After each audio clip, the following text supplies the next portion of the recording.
tous, bonjour et bienvenue dans cette nouvelle vidéo. Alors je voulais tout d'abord la commencer en vous disant un énorme merci pour venir et suivre ma chaîne. Vous êtes maintenant un petit peu plus de 400 sur cette chaîne et franchement je suis la première étonnée et la première excitée comme une puce à ce niveau-là. Donc voilà, je vous dis un grand merci à tout le monde de suivre ces vidéos. Je voulais aussi vous annoncer que je vous prévois un petit quelque chose pour le cap des 500 abonnés. Donc c'est pas tout de suite, hein, j'ai le temps un petit peu de préparer ça, mais je pense éventuellement préparer un petit concours avec des cadeaux à la clé, donc pour fêter ce cap des 500 abonnés quand il sera atteint. Donc je compte sur vous pour faire partie de l'événement à ce moment-là. Alors en fait j'ai fait cette vidéo pour vous parler de conventions. Alors les conventions Kezako, c'est tout simplement tout ce qui est convention manga, Comic Con, tout ce qui est Japan Expo, etc. Je vous parle de ça pourquoi? Tout simplement parce qu'en fait je fais partie d'une team de dessinatrices donc je voulais juste vous rappeler que dans 15 jours il y a c'est Made in Asia à Bruxelles et que j'ai un stand là-bas avec mes copines. Donc si vous avez prévu de venir à la Made in Asia, donc du 13 au 15 mars à Bruxelles, n'hésitez pas à passer sur notre stand. Donc on est le stand de Cap et de Geek, je crois que c'est le stand C05. N'hésitez pas à passer, à venir papoter avec nous et tout. En fait on a un stand, on propose des goodies, que ce soit donc basé sur les films, les séries, des dessins animés aussi, avec une touche un petit peu manga, mais aussi comment dire, western, dans le sens dessin plus occidental, voilà. Et donc voilà, donc on a du Supernatural, on a du Doctor Who, on a du My Little Pony, on a vraiment plein de choses qui pourraient éventuellement vous intéresser. On a des marque-pages, des badges, etc. Et pour ceux qui nous suivent aussi peut-être depuis un petit peu plus longtemps, en fait on a un stand aussi à la Japan Expo. Donc la Japan Expo c'est toujours le premier week-end de juillet à Villepinte, donc autour de Paris. Et là cette année on aura encore un stand, donc je crois que c'est la 5e année consécutive je crois. Et voilà, donc j'espère, si vous passez par là, n'hésitez pas à venir nous voir. Donc on aura comme je vous disais des badges, des cartes postales, des marque-pages, etc. Et normalement on aura plein de nouveautés à vous préparer, à vous proposer pour cette nouvelle Japan Expo. Donc début juillet en 2015, j'aurai l'occasion d'en reparler quand on aura un petit peu plus de nouveautés, de news justement par rapport au stand, au numéro de stand, etc.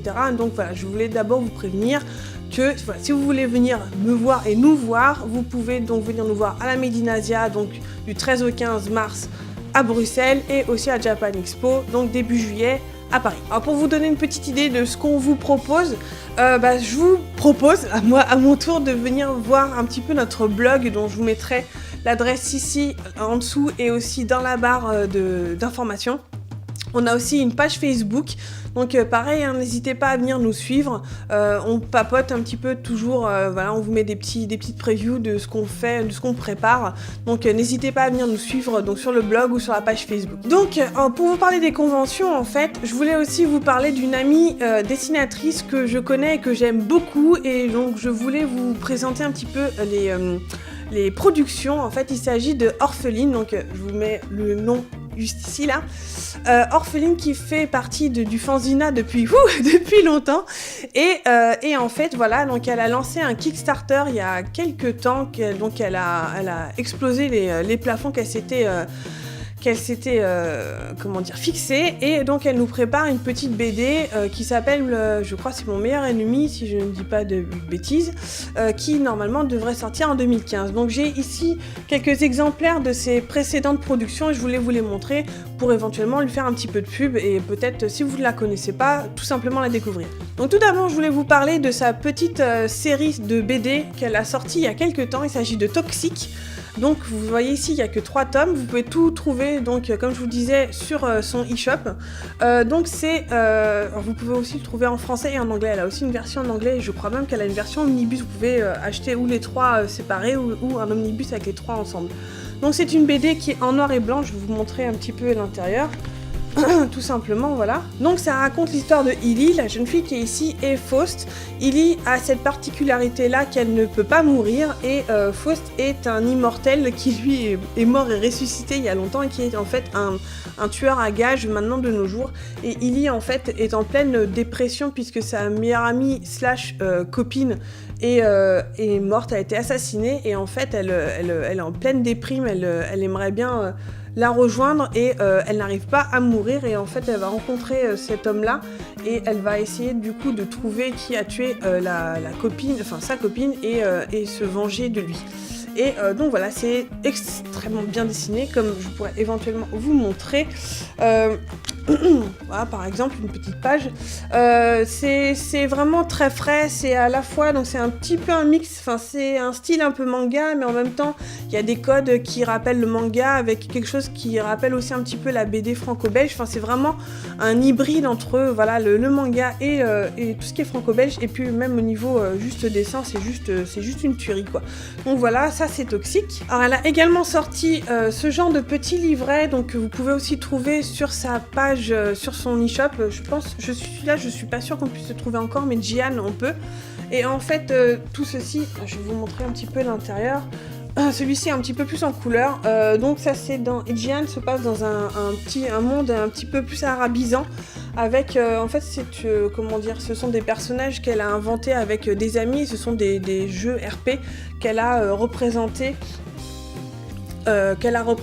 Donc sous forme comme ça de petits textes et de dessins. Et c'est un univers qui est extrêmement riche, elle est extrêmement douée pour dessiner tout ce qui est personnages, tout ce qui est anatomie, tout ce qui est décor, tout ce qui est fringues, etc. C'est juste magnifique pour les yeux. Je voulais aussi vous montrer, elle a sorti ce artbook qui est un petit peu plus particulier, c'est donc The Art of Northern, c'est un artbook concernant en fait une BD qu'elle n'a pas encore sortie. Northern, c'est un projet qu'elle fait depuis extrêmement longtemps, donc c'est avec ses personnages fétiches, Cendre et Faust, donc Faust que vous avez vu tout à l'heure dans Toxic. Donc c'est dans une époque plus viking et tout, et Cendre est une demi-elfe si je me souviens bien, dont son peuple a été en fait décimé par une maladie inconnue. Elle commence un petit peu à avoir justement les symptômes de cette maladie. C'est une guérisseuse et tout, et pour l'instant on n'en sait pas plus parce qu'elle veut pas nous en dire plus. Mais voilà, qu'est-ce que je pourrais vous montrer, voilà, dans ce artbook, vous avez plein d'illustrations, des walkthroughs, voilà comment elle fait pour coloriser elle aussi. Vous avez aussi des dessins qui sont ici, donc ça c'est des dessins traditionnels, donc sur feuille, sur papier gris, quoi. Et c'est juste une tuerie, quoi, n'est-ce pas? Et voilà, donc il y a des petits bouts de BD, il y a des illustrations, des croquis et tout. Donc voilà, ça c'est vraiment une tuerie. En attendant ce projet qui, j'espère, verra le jour d'ici quelques années. Je pense qu'elle le fera en auto-édition comme elle le fait d'habitude. Donc n'hésitez pas un petit peu à la suivre sur les réseaux sociaux. Elle est sur Facebook, elle est sur, je suis pas sûre, elle est sur Instagram, je suis pas sûre, mais en tout cas elle est sur Facebook.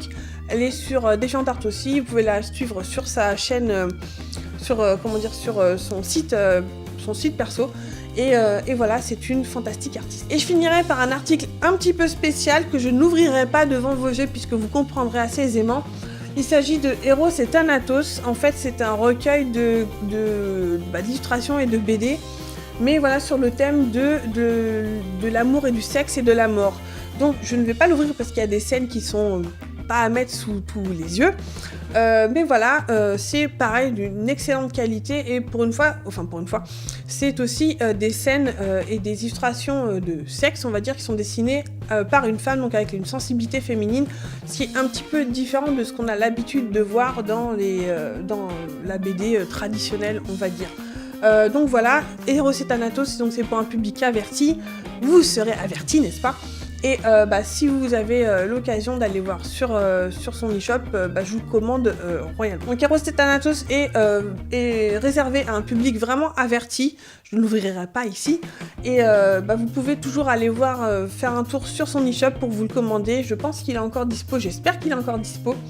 Et voilà, c'est vraiment d'excellente qualité. Voilà, cette petite pub est terminée. J'espère que ça vous aura plu. Si vous avez, pareil, hein, des questions concernant les travaux d'Orpheline, de toute façon, je crois que le mieux, c'est d'essayer de la suivre sur sa page Facebook ou sur DeviantArt ou toutes les plateformes sur lesquelles elle est. Je vous mettrai ce que je peux vous mettre là dans la barre d'infos. Donc, je vous souhaite un excellent week-end, une très bonne semaine, de bonnes lectures et je vous dis à la prochaine.